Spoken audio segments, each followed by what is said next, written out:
Hello friends, మనం అహల్యాదేవి పాత్ర గురించి తెలుసుకుందాం.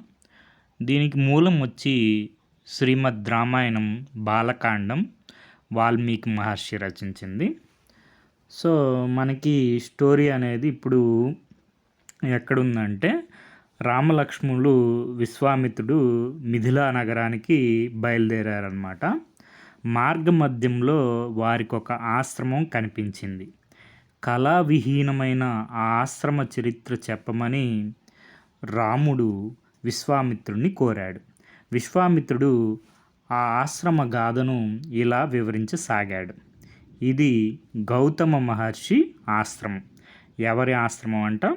గౌతమ మహర్షి ఆశ్రమం. అహల్య ఆయన భార్య. ఆమె జగదేక సుందరి.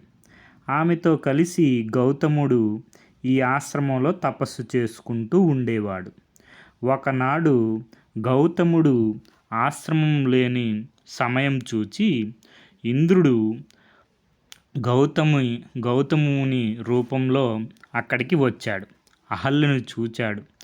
చూసి, నీ పొందుకోరి వచ్చాను. శ్రీసుఖాన్ని కోరేవారు ఋతుకాలం కోసం ఎదురు చూడరు అన్నాడు అహల్యతో. అహల్య అతడు మునివేషంలో ఉన్న ఇంద్రుడు అని గ్రహించి అతన్ని పొందడానికి అభిలాషించింది. ఇంద్రుడు అహల్యతో రమించాడు. ఆశ్రమం దాటి వెళ్ళబోతున్నాడు.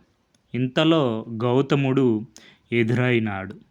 మునివేషంలో ఇంద్రుని చూచి సర్వం గ్రహించాడు. కోపంతో ఇంద్రుని చూచి, ఇంద్ర, నా రూపం ధరించి వచ్చి చేయకూడని పని చేశావు. కాబట్టి నీవు వృషణరహితుడైపోతావు అని శపించాడు. వృషణరహితుడైపోతావంటే వితౌట్ టెస్టికల్స్ అనమాట. ఇంపార్టెంట్ అయిపోతావు అని చెప్పి శపించాడనమాట.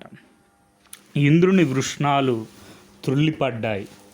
గౌతముడి కోపం చల్లారలేదు. అహల్య దగ్గరికి వెళ్ళాడు.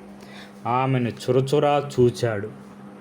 దుర్మార్గురాల, అకార్యం చేశావు కాబట్టి ఆహారం లేక గాలి భుజిస్తూ ఇక్కడ భస్మరాశిలో పడి తపస్సు చేస్తూ ఉండు.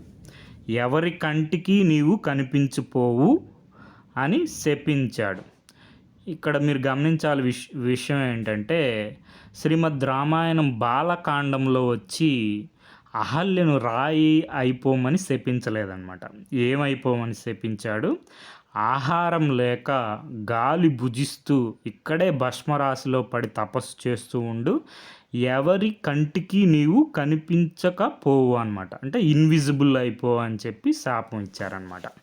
సో శ్రీరామచంద్రుడు ఈ వనంలో వచ్చినప్పుడు నీవు పవిత్రురాలవుతావు అని శాపవశాన్ని తెలిపి గౌతముడు హిమవత్ పర్వతంకు వెళ్ళాడనమాట అని విశ్వామిత్రుడు ఆ కథను వివరించి వారిని ఆ ఆశ్రమంలోనికి తీసుకెళ్ళాడు.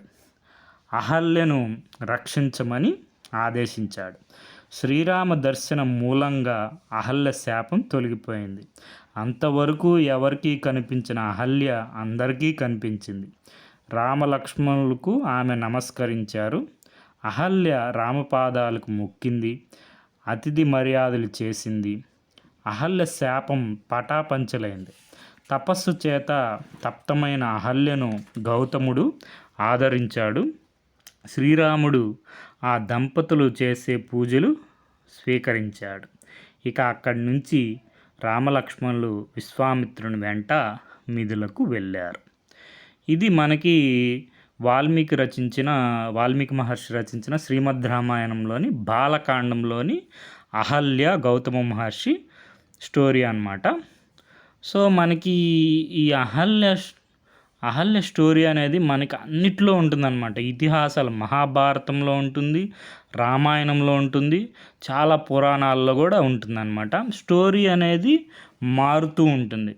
మనకి ఎగ్జామ్లో క్వశ్చన్స్ వచ్చినప్పుడు వాళ్ళు మెన్షన్ చేస్తారు, ఏ దేని ఏ మూలం ప్రకారం అని అంటే ఇప్పుడు శ్రీమద్ రామాయణం బాలకాండ ప్రకారం అయితే ఒక విధంగా ఉంటుంది, ఉత్తరకాండలో ఒక విధంగా ఉంటుంది అనమాట, మహాభారతంలో ఒక రకంగా ఉంటుంది. సో అట్లా అన్నిట్లో ఒకసారి చూసుకుందాం. ఇది మనకి ఏమేమి ఉన్నాయని కూడా మనకి తెలుస్తుంది అనమాట. ఇతిహాసాలు అయితే మనకి 2 తెలుసు కదా ఆల్రెడీ, మహాభారతం, రామాయణం. సో మహాభారతంలో వచ్చి అహల్యను ఇన్నోసెంట్, అహల్య అమాయకురాలని భావిస్తుంది అనమాట మహాభారతం. తర్వాత వాల్మీకి రామాయణంలో కూడా అహల్య అమాయకురాలే. ఇక్కడ ఉత్తరకాండలో, బాలకాండలో మాత్రం మనం ఇప్పుడు చూసుకున్నాం స్టోరీలో అహల్యకు తెలుసు ఇంద్రుడు అని చెప్పి, అయినా కానీ అభిలాషిస్తుంది అనమాట.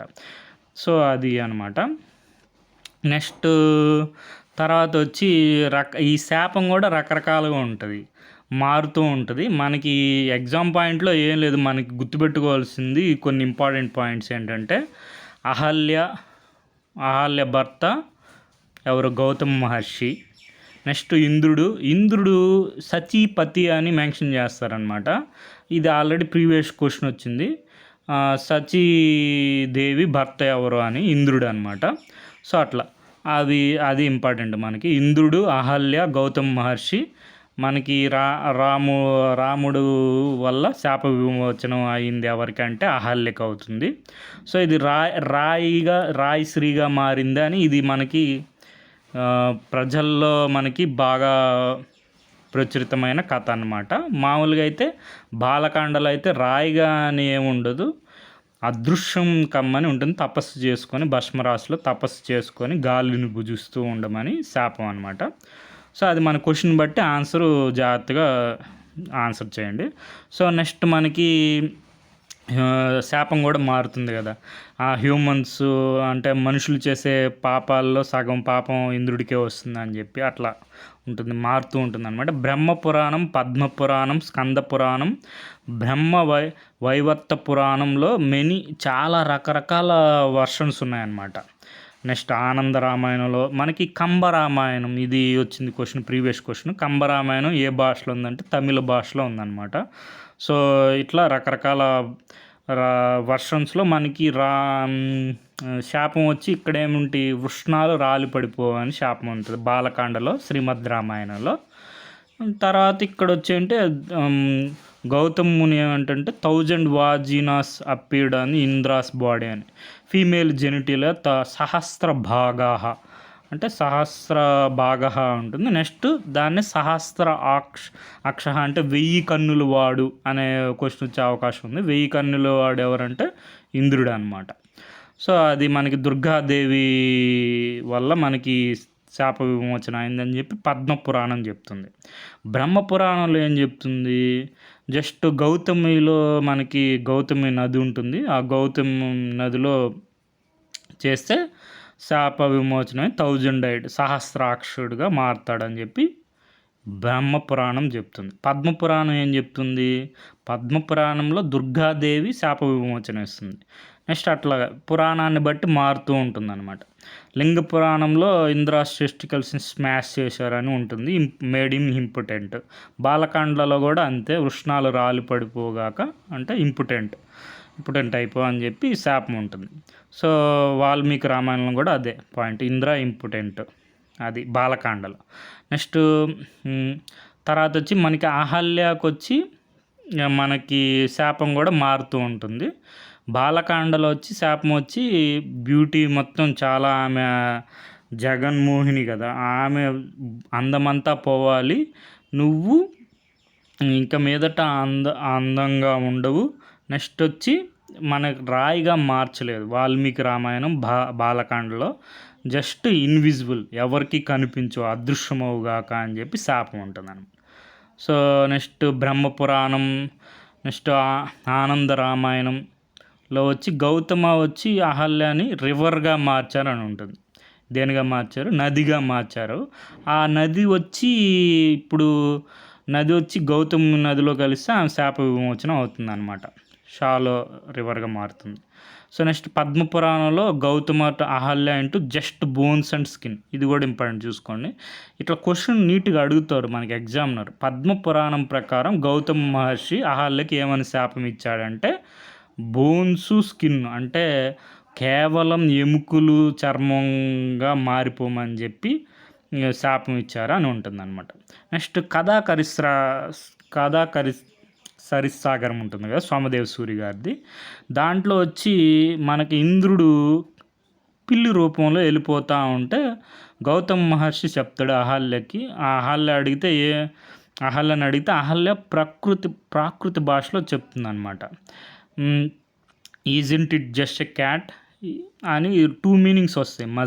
మజ్జరా అంటే పిల్లి, మస్సరా అంటే కొద్దిగా డిఫరెంట్ ప్రొనౌన్సియేషన్లో ఇది పారమోర్ అవుతుంది, అది చూసుకోండి ప్రొనౌన్సియేషను. సో అది పారమోర్ అంటే లవర్ అనమాట. సో మనకి ఇది మన విచిత్ర రామాయణంలో కూడా చూసుకున్నాం కదా. అహల్య ఎవరంటే మన హనుమాన్జీ యొక్క గ్రాండ్ మదర్. అంటే దాంట్లో స్టోరీ వచ్చి అంజనీ మాత ఉన్నారు కదా, అంజనీ మాత వచ్చి అహల్య యొక్క కూతురు అనమాట. మనం చూసాం కదా వాలి సుగ్రీవుల స్టోరీలో అంజనీ మాత వచ్చి చెప్తుంది గౌతమ మహర్షికి, వీళ్ళిద్దరూ నీ కొడుకులు కాదని చెప్తే అప్పుడు వాళ్ళని నా కొడుకులు కాకపోతే మీరు వానరులు అయిపోతారు అని చెప్తారు. అప్పుడు వాళ్ళే వాలి సుగ్రీవులు ఆ స్టోరీలో ఉంటుంది, చూసుకోండి. అది విచిత్ర రామాయణం. అది పంజాబ్లో ఆ ప్రాంతంలో మనకి ఫ్లోక్ టేల్స్లో అంటే జానపద కథల్లో మనకి అహల్యాదేవి హనుమంతుని యొక్క గ్రాండ్ మదర్గా భావిస్తారనమాట. సో మనకి ఇది చెప్పుకున్నాం, మజ్జరా అంటే క్యాటు, మస్జర్ అంటే పారమోర్ అంటే లవర్ అనమాట. ఈ డబుల్ మీనింగ్ ఉంది కాబట్టి గౌతము శాపం ఇచ్చారు అని చెప్పి ఉంటుంది. సో జస్ట్ ఇంకా పురాణాలు రకరకాలుగా ఈ కథను ఉపయోగించుకొని శైవిజాన్ని వైష్ణవిజాన్ని ప్రమోట్ చేయడానికి ఉపయోగించుకుంటారు. ఫర్ ఎగ్జాంపుల్ వచ్చి సుచింద్ర స్థల మహత్యంలో వచ్చి మనకి సుచింద్ర అంటే ఇంద్రుడు శుచి అయిన ప్రదేశం అనమాట. ఇది కన్యాకుమారిలో ఉంది ఇప్పటికి కూడా. సో మనకి ఇక్కడ వచ్చి సుచింద్ర స్థల మహత్యంలో వచ్చి భృగు మహర్షికి బృహస్పతికి గొడవ జరుగుతుంది, తెలుసు కదా. ఇది మనకు క్వశ్చన్ వచ్చాయి, 2 క్వశ్చన్లు వచ్చినాయి. బృహస్పతి వచ్చి మనకి ఎవరు, బృహస్పతి దేవతల యొక్క గురువు. శుక్రాచార్యుడు వచ్చి మనకి అసురుల యొక్క గురువు అనమాట. బృహస్పతి క్రిటిసైజ్ చేస్తారు శుక్రాచార్యుని, ఏమని, నీ ఫాలోవర్స్ అందరూ అంటే శుక్రాచార్యుని శిష్యులందరూ క్రూయలు, వికుడు, దుర్మార్గులు, క్రూరులు అని చెప్తాడు. ఎవరు, శుక్రాచార్యులు ఫాలోవర్స్. అంటే రాక్షసుల యొక్క గురువు ఎవరు, శుక్రాచార్యుడు. నెక్స్ట్ మన బృహస్పతి ఎవరు గురువు అంటే దేవతల గురువు. భృగు మహర్షి చెప్తాడు, ఏమని చెప్తారు, ఇంద్రుడు మీరు చూసుకోండి అన్నట్టు ఇంద్రుడి కండిషన్ చెప్తాడు. అప్పుడు ఇంద్రుడు ఇది విని స్వర్గం నుంచి బయటకు వచ్చేసి బ్రహ్మ చెప్తారనమాట. బ్రహ్మదేవుడు చెప్తాడు, సుచింద్రం ఆ ప్లేస్కి వెళ్ళి త్రిమూర్తుల్ని పూజించు, నీకు శాప విమోచనం అవుతుంది అని చెప్పి చెప్తాడు. ఈ సుచింద్ర స్థల మహత్యం చూసుకోండి. మనకి అక్కడ శాప విమోచన ఏ విధంగా జరిగింది అని చెప్పి ఉంటుందన్నమాట. సుచింద్రం టెంపుల్, ఇది మొత్తం సుచింద్ర స్థల మహత్యం అన్నమాట. సో ఈ సుచింద్రం అనేది తమిళనాడు రాష్ట్రంలో కన్యాకుమారిలో ఉందన్నమాట. ఇక్కడ మనకి సుచింద్రుడు త్రిమూర్తి రూపంలో ఉంటాడు. మొత్తం అంటే లింగ స్వయంభుగా భావిస్తారు. లింగం అడుగునొచ్చి బ్రహ్మ ఉంటారు, మధ్యన విష్ణువు, పైన వచ్చి శివుడు ఉంటారనమాట. సో సుచింద్రానికి ఇది స్థల మహత్యం చూసుకోండి. మన ఆదిశంకరాచార్యులు వారు కూడా దీన్ని దర్శించారని చెప్పి శంకర భగవత్పాదులు కూడా దర్శించారని చెప్తారనమాట. సో పరమశివుని తాండవ నృత్యాన్ని ప్రత్యక్షంగా చూశాడని. సో ఇది స్థల మహత్యం. వాళ్ళు ఆ స్థల గొప్పతనాన్ని చెప్పడం కోసం ఇవన్నీ సపోర్ట్ లాగా యూజ్ చేసుకుంటారనమాట. సో ఇంద్రుడు అహల్య విషయంలో పొందిన శాపను పోగొట్టడానికి ఇక్కడే స్వామివారిని పూజించి కాగుతున్న నెయ్యిలో మునిగి శాప విమోచనం పొందాడని చెప్పి, స్వామి దయ వల్ల ఒళ్ళంతా ఉన్న శివుడి దయ వల్ల మనకి ఇప్పుడు ఒళ్ళంతా ఉన్న ఉన్నవన్నీ కళ్ళిపోయి మామూలు రూపాన్ని ధరించాడని చెప్పి కథనం. సో ఇది సుచీంద్ర ఆలయ కోనేరు అనమాట. సో దేవేంద్రుడు శుచి అయిన అంటే శుభ్రం అంటే పవిత్రుడైన ప్రదేశం కాబట్టి సుచీంద్రం అనే పేరు వచ్చిందని చెప్తారు. సో ఈ ఆచారం మొన్నటి వరకు ఉండేది, ఇప్పుడు లేదులేండి. కాగుతున్న నేతిలో చేతులుంచి బొబ్బలు రాకపోతే నిర్దోషి అని చెప్పి తేల్చేవాళ్ళంట. సో ఇది Suchindram temple. Okay friends, thank you for watching.